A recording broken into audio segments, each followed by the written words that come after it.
Hi everyone, and welcome to Admissions Live, the weekly web show for college admissions professionals. We broadcast on the Higher Ed Live network, a product of ED Universe Media. Tune into Admissions Live on Tuesday nights at 7 p.m. Eastern Time on higheredlive.com and join in the conversation on Twitter using the Admissions Live hashtag. I'm your host, Nicole Lentine, and I am joined tonight by Ashley Gunn, admissions counselor at the University of Vermont, right up the road from where I am right now, actually. And in just a moment, we'll be chatting about non-cognitive skill and value measurement and application file reading. But we can't do that without first giving a shout out to the sponsors that make Admissions Live possible. Admissions Live is made possible by mStoner, a marketing communications agency focused on higher education web strategy and development since 2001. Next month, mStoner is presenting a 3-part web analytics webinar series. You know the data you're collecting is important, but how do you put it to use? How do you align this data with institutional objectives? And how do you take advantage of Google's advanced features like customized reporting, event clicks, or funnels? You'll get answers to these questions and sharpen your knowledge of Google Analytics with mStoner's webinar series. We are tweeting out a link now where you can learn more about the series and register. Institutions can register for individual webinars or receive a discount by signing up for all 3. Admissions Live is sponsored by Zinch, a service of Chegg that helps colleges and universities save time and money while connecting them with best fit students during their college search. Zinch partners save up to 90% of the recruitment costs associated with generating a single enrollment for their institution while putting students first in their recruitment outreach. Email outreach@zinch.com or tweet @socialadmission to get in touch with your institution's dedicated Zinch representative today. Admissions Live is sponsored by Welcome to College, where college visits are made simple. The mission at Welcome to College is to help students find colleges where they will flourish. The team at Welcome to College believes it's all in the visit and have created free web and mobile applications to plan, rate, share, and compare the entire college visit process. Check out the new partners page at welcometocollege.com today. All right, so we were very excited to get going with this show. We had a little bit of a technical delay, but thank you for bearing with us. I have on the show tonight Ashley Gunn from University of Vermont, as I mentioned, right up the road from Champlain College, where I work. So, Ashley, would you like to introduce yourself and tell us a little bit about your kind of past in admissions and where you are today? Yeah, so hi, I'm Ashley, and I work at the University of Vermont. And I finished grad school here at the University of Vermont. I studied higher education and student affairs, originally from Florida.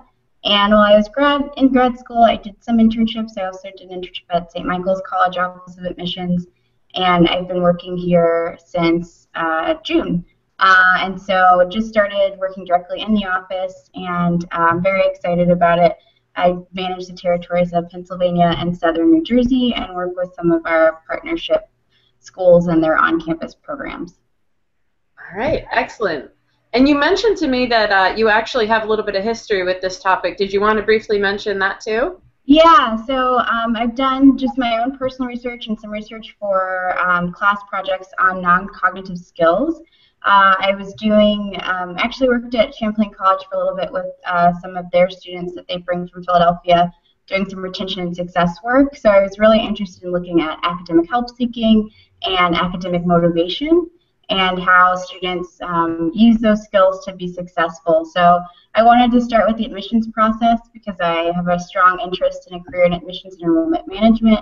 And so looking at sort of, you know, is it the institution's role to help those skills or develop those skills in students, or can we find a way to find at least like some level of that in students when they're applying who show really great potential for succeeding but may not come out the best in their SAT scores or their high school GPA, but really kind of display a lot of the skills that we find allow students to be successful. So yeah, I was very interested in the student success piece. Admissions can sometimes seem disjointed from the rest of the campus in terms of campus services, and so what is our role in ensuring that we're bringing in a class that will be successful at the institution? Excellent. Well, I'm excited with your history with everything, and you seem very clearly passionate about it, so it's great to have you. Yeah. This. Awesome. Yeah, totally.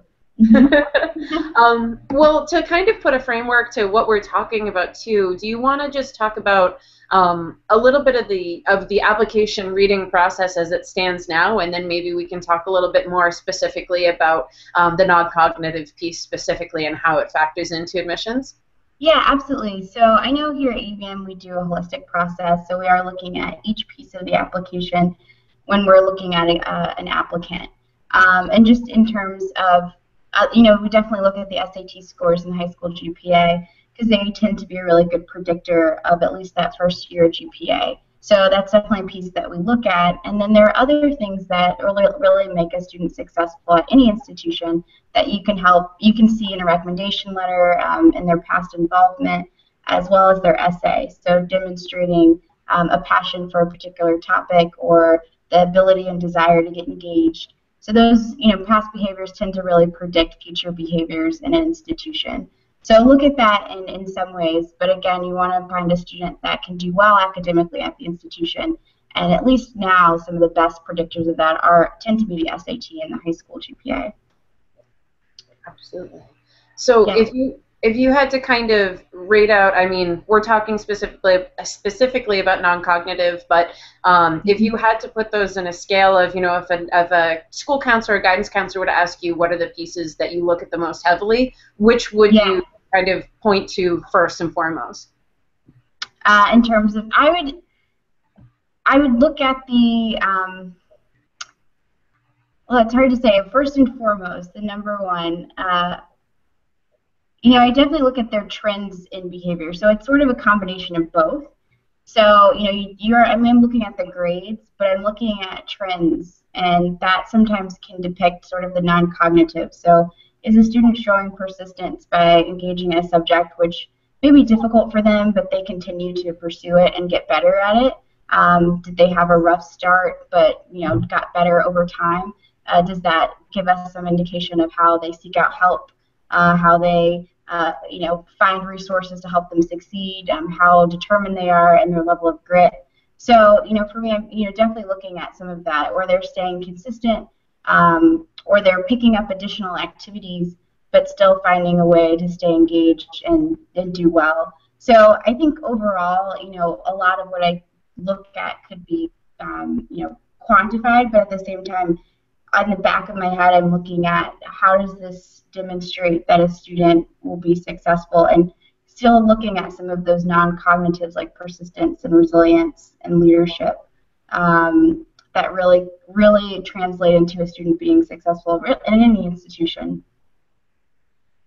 That's great. I like that you're using the typical pieces that we're looking at anyways in the application, but really reading between the lines of kind of, like you said, the sort of habits and the kind of growth that's there. And you mentioned grit and persistence. Are there other qualities that you're trying to pull out of these different application pieces that you're looking at? I mean, those definitely stand out as two huge ones, but is there anything else you're trying to find in there?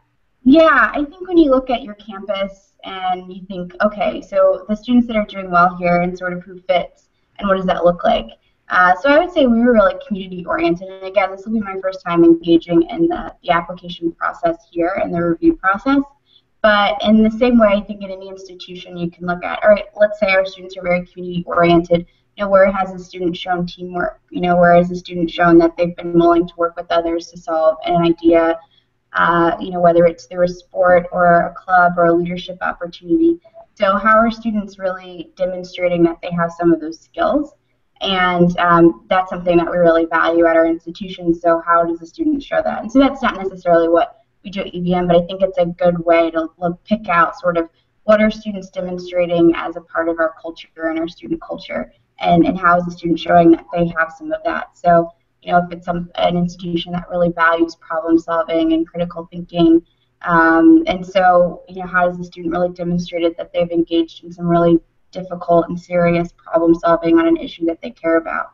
And so I think those pieces tend to come out very clearly in either the essay, if you offer an interview, or just interacting with the student, really kind of hearing the themes and the stories they're telling, or if it's a community service as well. And some of the ideals of your campus community are giving back. And how does the student show that they have empathy and that they're willing to really kind of dedicate their time to that? Absolutely. Yeah, I think the non, cognitives they're really interesting. So it's sort of just like there are some standards, but it's also like how do you define what's a non-cognitive for your camp? Like how do you define what are some of the non-cognitives you're looking for, and what's most valuable? I think how you review an application determines, what are your values as an institution. And so for some institutions, I think it does come down to we value the most academically, successful students, and we found the best way that is shown is through SATs or high school GPA. But I think that there are other ways students show some of those core elements of what makes a student successful. And so, how does your application review process reflect your values as an institution? That's fantastic. I definitely agree, and I'm intrigued. You're bringing up these great points of every institution. Their values are going to be different. If an institution is looking more at ways to identify these traits in students that go beyond these numbers, what's your suggestion to an institution that really wants to do this? I mean, should they look at historical data? Should they talk to students specifically? What would you advise to an institution that really wants to make a concerted effort to make more of a look at this during the application reading process? Yeah, I think it's finding students who have been really successful, and sometimes I think,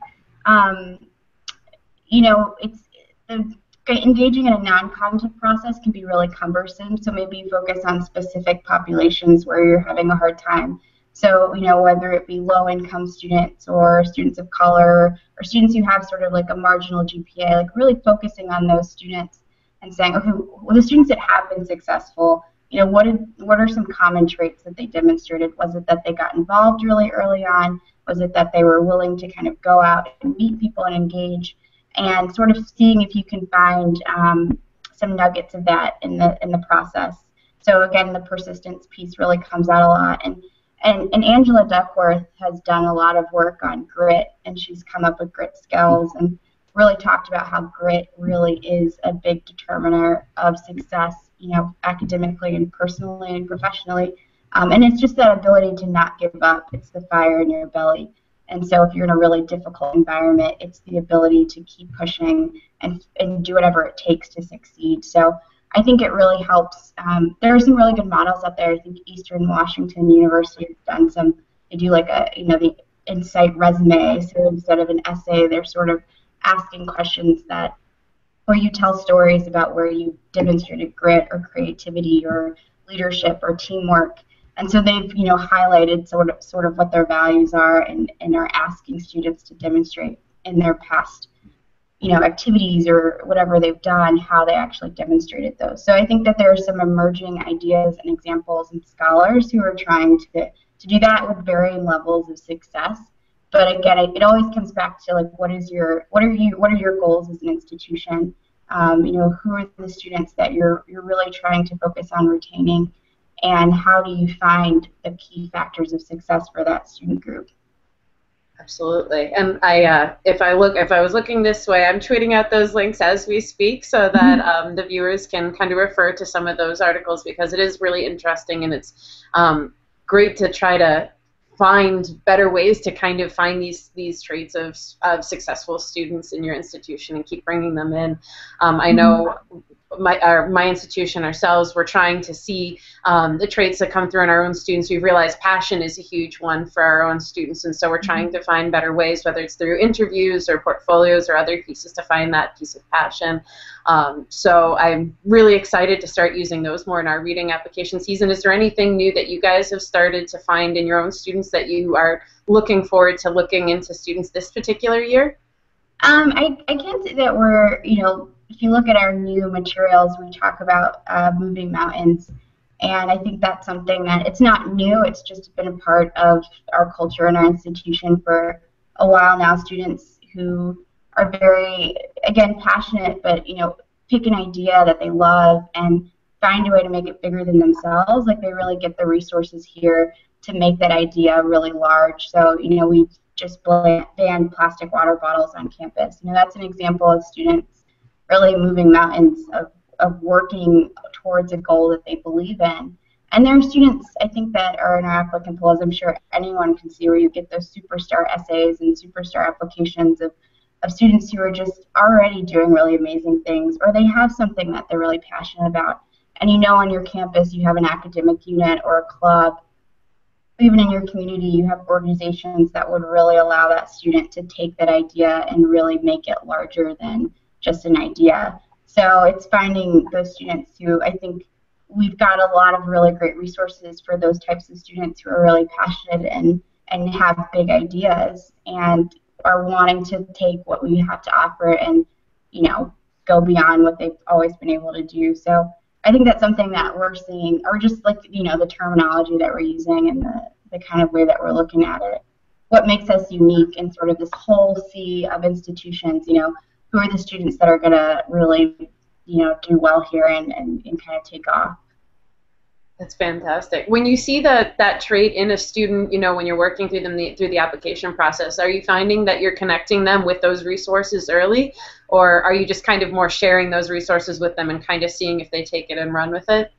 Yeah, you know, and it's, you know, I've just started traveling and engaging with some students, and you know, something will come up, you know, whether it's a student who's like, I really love horses, and you know, this has been a really great, you know, an activity that I've done. Can I continue to do this? Are there bigger ways that I can do this? And I think, yeah, we have a horse, you know, like student-run horse farm, or there's places where you can put your horses, and you know, thinking of like, yeah, connecting students to some of the opportunities that we have here, and really kind of seeing the lights go on for that student of, you know, when you're, you know, in high school, it's, you've got so much going on, but you're still kind of like under the sort of rule of your school and your parents and your families, and you know, it's not always an opportunity for you to like let your passions kind of fly. And then thinking of a college and that time when, okay, yeah, like this is something I really love, and of course there are other things I have to do, but I'm going to really get to engage in this in a really big way. So, and even for students that don't, you know, have passions outside of their academic interests, you know, hearing from students who are like,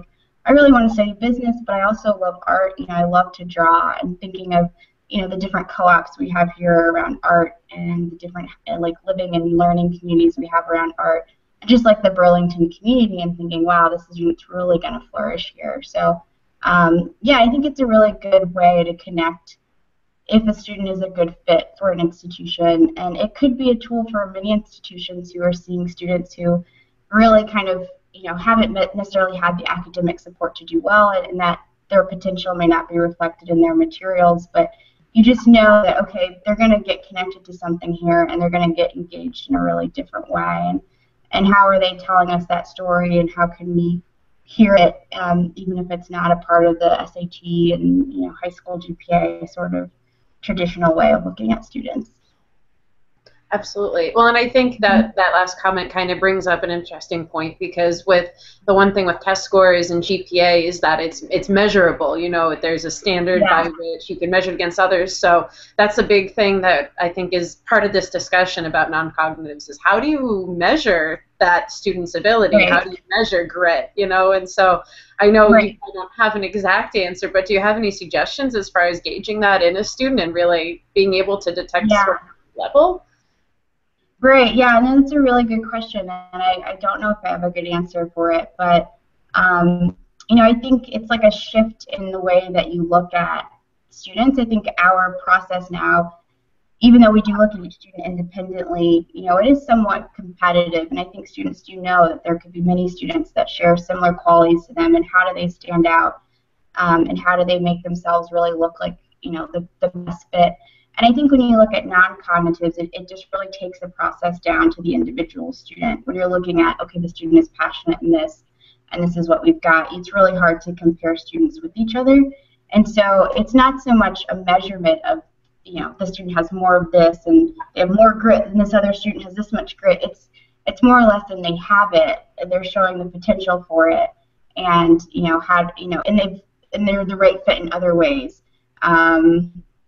And I think non-cognitives really come into play when sometimes it is a marginal student, or, you know, a student that you're really trying to assess. This isn't a clear yes or no in terms of if they're going to do well. I think it can really help be the tipping point, because they're showing something that would give you confidence that they're going to do a good job there, the institution. So, yeah, it's the best I can think. It's hard. It's you want something measurable, especially when you're dealing with 10, 20, 30, 40,000 applications. Like, how do you whittle it down? And or if you're a very academically competitive school and everyone is amazing, like there's just like no easy way to figure out who are the top people in a pool that's incredible. So I think it's a difficult process. I don't know if there'll ever be a right way to do it, or an easy way. I agree with you. It's true, but I think that's you said you weren't sure if it's a great answer, but I think that's the best answer possible about it. It's such a tough topic to really kind of make simple right now. But I actually I know that this particular topic was brought up on EM chat, the enrollment management chat, and I was looking through their archives, and they pointed out that if we had an easy way to measure non-cognitives, then our job as an admission counselor would be somewhat useless because exactly. if everything was measurable, what good are we really to be able to actually sit there and make that decision? Yeah, and I think it's important, like, every institution's a little bit different, but, not to be so segmented from the campus community, to really be getting out and talking to students and knowing what services are available, because it just gives you better insight into, the student's going to do well here, or no, like, this isn't the best fit. There's so many institutions in the country that, there are definitely opportunities for students in many places. So, but you just, as an admissions counselor, really have to stay connected to the institution that you're admitting people to, and it can really help you gauge what non-cognitive factors are the most useful for that particular campus. Mm-hmm. Absolutely. You have to have your finger on the pulse of the institution, because otherwise you're trying to match a student with a place you don't understand. Right, exactly. And that's, it's not great for either party. Absolutely. It's an interesting point too. You're really bringing up some great things about how, you have to kind of go beyond those numbers to really kind of learn a little bit more about this student, and if they show this determination, resilience. But where do you think is the balance between also making sure that they do meet that academic standard? Where is that balance? What right. What you know what I'm asking? What balance? Like, how are you going to make sure that they're going to do academically? Exactly. A really good question. And I don't know if there'll ever be a point when you can say either or. Like, I think that the SAT and the high school GPA and other different factors have been as successful as they could be. And so I think that you kind of really do have to add them together. I really value those assessments. I didn't do particularly well at any of them, but I think that they show you some level of how a student's going to do. They give you an indication. They're not perfect science, and I think people just have to really be aware of not using them like that or relying too heavily on them. But, that's what we have right now to assess if a student is doing well, is going to do well at our institution academically. And if a student can demonstrate that in their high school academics and shows a commitment, and you kind of know the context, all things being the same, then I think that we can have a really good indication that the student will do well. And there are students that don't do well, but it's not like a whole swath of students who are just not doing well in high school who magically do well in college. There's definitely like a few, and I think they can sometimes be worth the time to look into the situation, but I wouldn't throw out the SAT, and I wouldn't ignore the high school GPA. I think they're really important. College requires a whole array of different skills. You have to manage your time. You have to seek out help. You have to do so many different things that you didn't necessarily have to do in high school. And so I think that's where when we get surprised by a student who comes in with such stellar materials and then they don't do well, that's where we can start using those non-cognitives to say, what are we missing about this student's level for success and their potential? Because there are just a lot of really smart kids out there who can show up to a class and get an A, and then show up to college. It's just not the same. You just can't do that. So I think it can go both ways. It can help you with that part of your applicant pool that's kind of iffy, and then you've got those great students who are just shocking people with their level of just not doing as well as they thought. And I think if you look back, you can kind of see, all right, they didn't really study. They didn't have any of those skills. They maybe didn't have to balance any extracurriculars. They didn't demonstrate any sort of level of persistence. So when they faced a challenge, they really crumbled really quickly. So I think it can really help you see, okay, a student just hasn't dealt with anything, equivalent to college. Are they going to be successful just because they can go to class and get a good grade?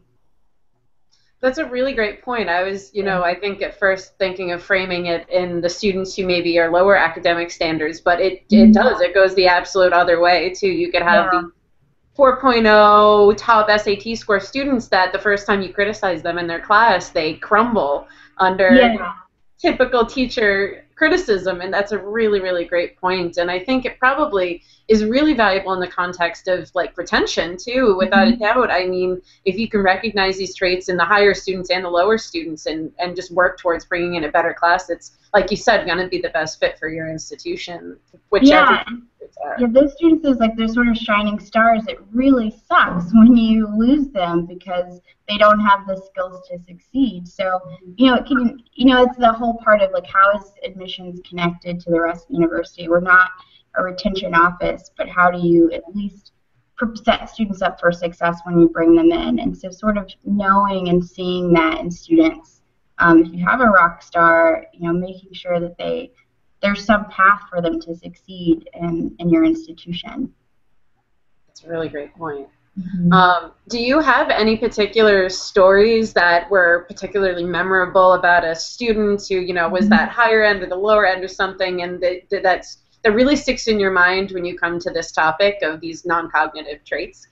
Yeah, well, I always think of myself, actually, and it's probably why I've got into this line of work. Because I was that stellar student that really didn't do well in college because I hadn't faced a lot of difficulty before. I was just a smart kid, so I didn't have to learn how to manage my own time, and there were just different things that I needed in order to be successful. I couldn't just be a smart kid anymore.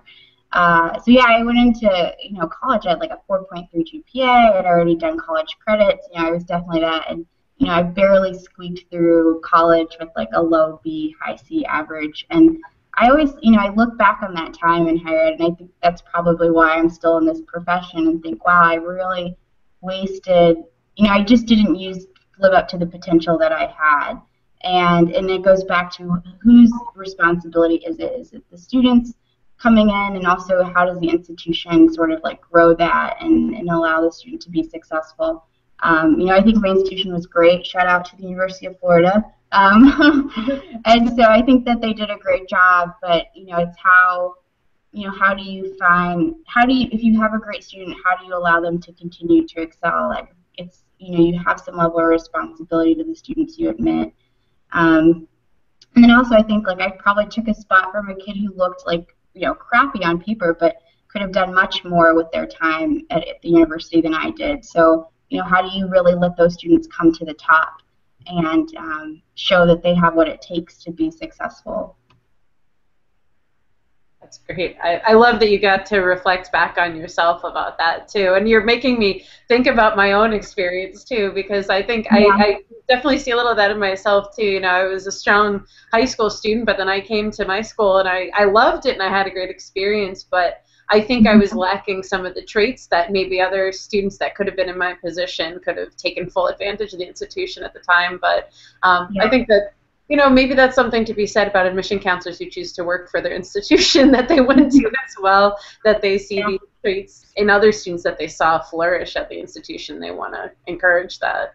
I have a deep love for the University of Vermont, and I just want to see it grow. And a lot of that has to do with the student, the class that you bring in, and sort of, where they're going to take it. Just in the same way that you give something to the students in terms of connections and learning, like they definitely add something to the campus community and are the reason that your campus will go to the next level. So how do you find those students that are really not just the best fit, but really kind of make the university better because they were here? Absolutely. I have a few students that actually I can think of that fit that exact kind of embodiment. In fact, this past year's incoming class, the ones that have been just a few weeks in, we had one student in particular that his academics were, you know, nothing overly spectacular, but he made such an impression on so many admission counselors in our team that, you know, we couldn't do anything but fight for him, because he demonstrated these characteristics that we knew he'd be successful. Even if he couldn't show it on paper, he'd be successful at our institution, and we just had to, you know, give him that chance. So it's absolutely true.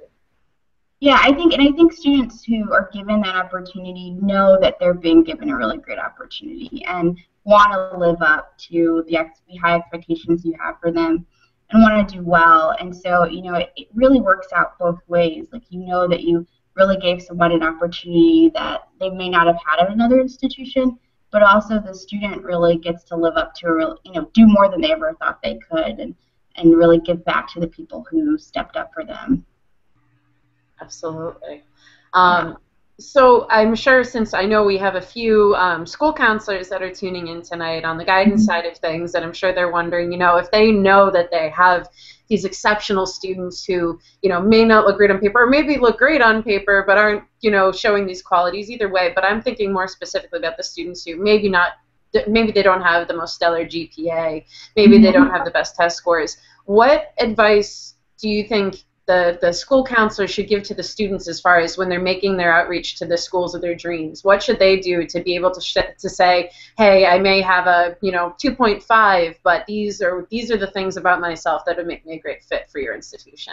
Yeah, you know, it kind of reminds me, one of the things I like about the graduate admissions process is that you're really required to say, like, this is why this school is the best fit for me. This is why this program is the best fit for me. And we don't always do that in the, you know, undergraduate admissions process, but, you know, I think of when you talk about what are successful students, what do they look like across the board, the common theme is that they're engaged in some way, and that demonstrated engagement, that ability to just get excited about the campus and their program or their club, should come out. And so if a student if they've really done the research and they really know the institution really well, you know, and they can say, like, you've got these programs, and I want to be there. You know, that's sometimes the tipping point between a student who's going to do well and really persist because they really want to be there, and a student who just happens to be there and could be great on paper but isn't going to do well. So I think for a student to really demonstrate that, to show that they have some interest they have like a really intense interest in the university, what the programs are, what the campus community is, you know, if they've come to visit, if they've met with met with their admissions counselor for their area, if they've really kind of researched the university, know about the programs. So I think that really, you know, those students, when they get here, like, they're so excited already. It's a really big factor. And so encouraging those students to reach out to the admissions counselor for that area, to go to campus and, you know, to talk about that at some point in the application process. You know, you can never tell if it will, you know, tip the scales either way. It's always, you know, you're always dealing with a large applicant pool, and you know it's not always, you know, it's just not like an easy science sort of to say. But at the same time, I think that when a student comes up to me, you know, you see so many students who are just walking by your table, but when a student comes up and like, I love your school and I love this program that you have, and it makes you so excited because you're like, wow, when they get here, they're just gonna have the best time. And everything's going to be exciting to them, and they're going to persist. You know, that's really important. No, I completely agree, and I think it's one of the best parts of being in admissions and getting to be at the institution long enough to see that student actually come to the school and continue to the school. You're making me think of this one particular student of mine who I met when I was all the way out in Colorado. I thought, oh, I'm not going to meet that many students out here that love our school or even know who we are. And the student approached me, said, I love your school, I want to be there, kept in touch with me, did an interview, you know, was with me the whole way through the application process, took a gap year, still kept in touch, you know, kept going through the process. Is a current student, went to this amazing program over the summer, is doing multiple studies. I mean, like, student, you know. Right, exactly. Yeah, and so it's so funny because, you know, it's great. It is great when you recognize these traits in a student, and then you see them, like you said, bettering the institution by being a part of it. And I think that's really what it all comes around to with these traits that you're looking for in the student. And I'm glad that the conversation kind of keeps coming back to that, because that's really, I think, what it's all about is are these students going to make your institution a better place? Yeah, yeah, and I think there are always like some hidden gems out there you have to really search for and kind of tell them about what you have to offer. And you can see it. You can just see it in their eyes. You can, feel it when you're talking to them. That just, you just know, like, I know this campus, and from what you're showing, like, it's just the best place for you. And so you just kind of want to see that like love match happen and have it be best for the institution and the student. Absolutely. I think it comes back to that whole idea of, like we always talk about fit and fit, and this is really what fit is that match that is going to be the place where you can flourish and do great things at. Right, yeah. And so like if your institution is like really small and close-knit, you can kind of look at some of the non-cognitives that a student would bring in, like teamwork and just sort of being able to meld in that environment. UVM's a larger school, it's a mid-sized school. But too, you've got to have a student who's willing to reach out and sort of, try new things and put themselves out there just in order to get engaged. And so, in order to feel that community.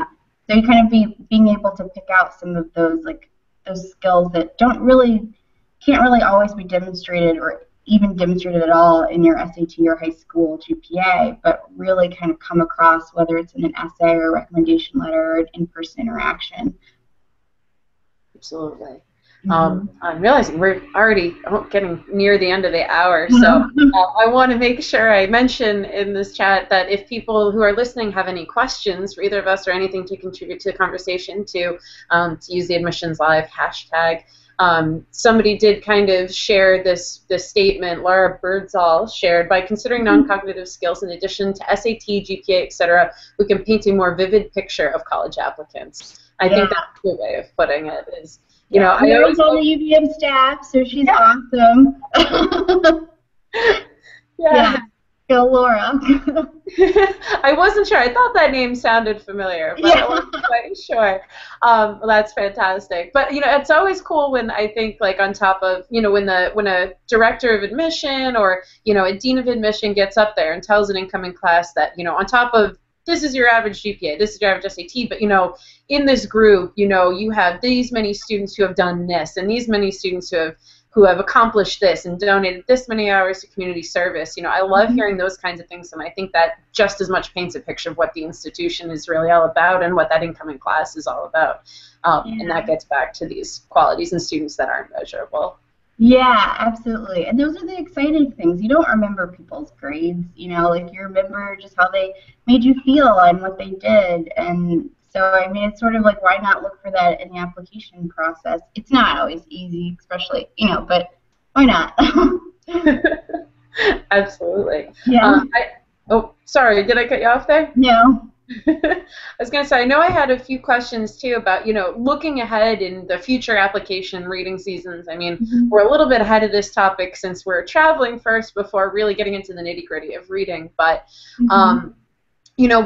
when teams go year to year, and I know you said you're relatively new to the UVM team, but do you know if your team as a whole or at other institutions you've been at, does the team kind of review the applications from prior years and discuss maybe new traits that have kind of come to the surface? I know we talked a little bit about it earlier, but is this kind of an ongoing process for institutions that you've seen, or do you think it should be to kind of keep looking back at the most recent classes specifically?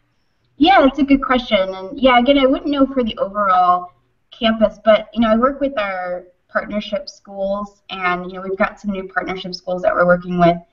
And when we're thinking of just the students coming in, and more students coming in from these schools in different years.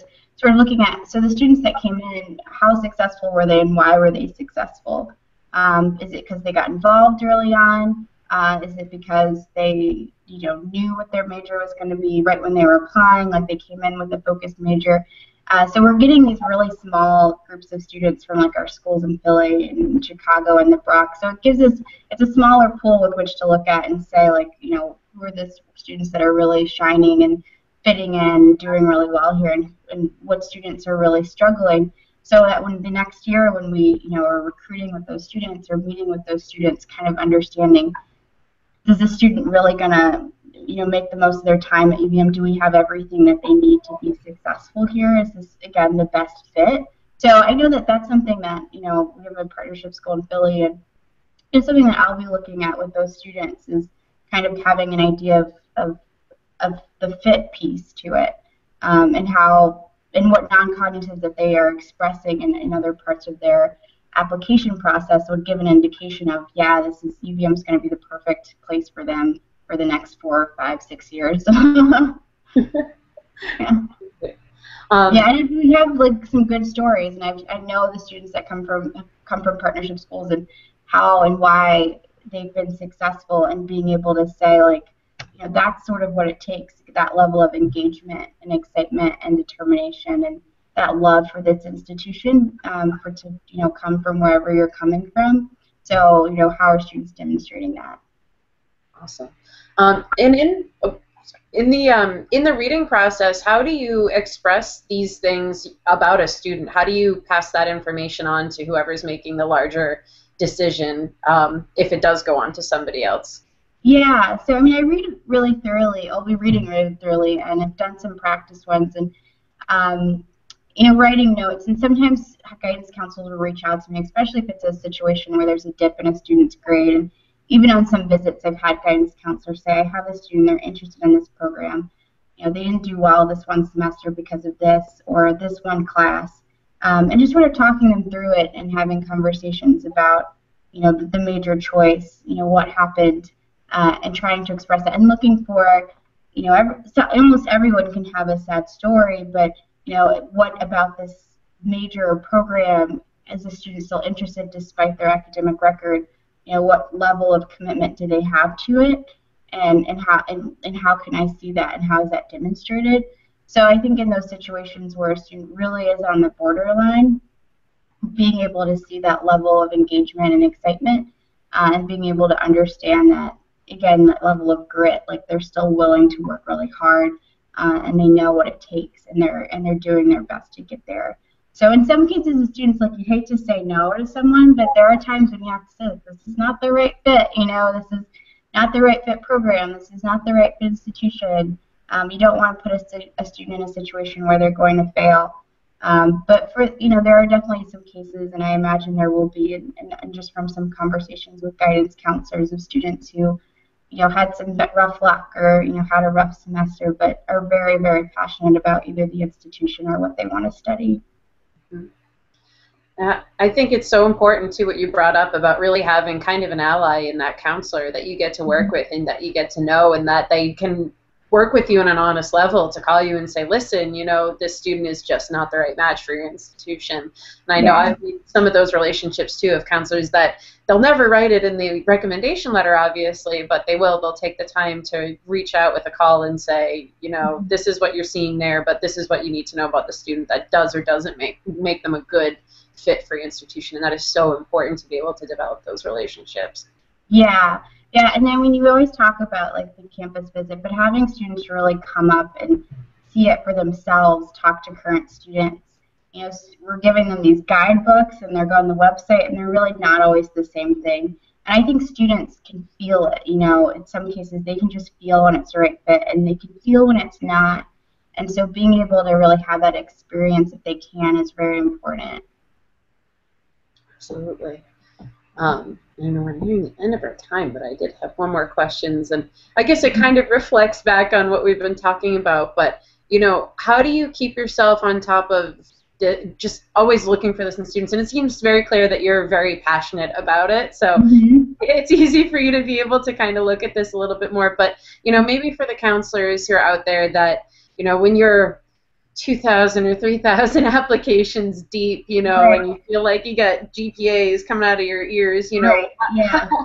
How do you keep yourself really, focusing on these, when you're going app to app to app to app? I mean, obviously you want to treat each student as an individual person, but sometimes it's hard when it's pieces of paper or, if it's on the screen in front of you and you've never gotten to meet that student. So what do you advise to us when we're out in, February reading through these apps? Right. Well, so I had a really funny moment today where like I was counselor on duty, so I like was just answering phone calls and like responding to emails, and you sort of just like lose the fact that people are people. They just sort of become voicemail messages and emails, and all the questions seem the same, and it can get very like exhausting. And I was walking across campus, and like there were two students carrying these grocery bags, and they ripped open, and other students came to like help them, and they were like, "Where's your residence hall?" Like, "Oh, I'm going that way." Like, "Really, let me help you." And like that's what I love about UVM. Like, I love seeing that, and you don't always see that everywhere. You don't see that level of community. And just from hearing which residence hall, I'm like, they're probably first year students, and they just feel the sense of community with these people they don't even know. Like, they could have really kept walking. And it sort of reminds me like why I love this institution. And the students that are applying, like, yeah, there's always students that are, you're their backup school, but there are some students where this is where they want to be. They want to do something here. And I think when those times when it is really kind of the super drudgery, like, gosh, this is another application, like, no, that's like a student who they've looked at this institution, they've fallen in love with something here, and they really want to be here for the next 4 years. And having them here is going to make our campus better, and it's going to bring us to a new level. And I think when you have that commitment to the university and understand its values and its goals, like, it just changes the dynamic of what you're doing. Anything can be drudgery. You could work at like Ben and Jerry's and it could be the worst job ever.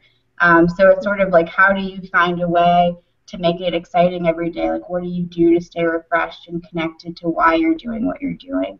I think for me, it's seeing the students and seeing them connecting and taking advantage of the opportunities here, and knowing that we're about to open the door for another group of students to do that.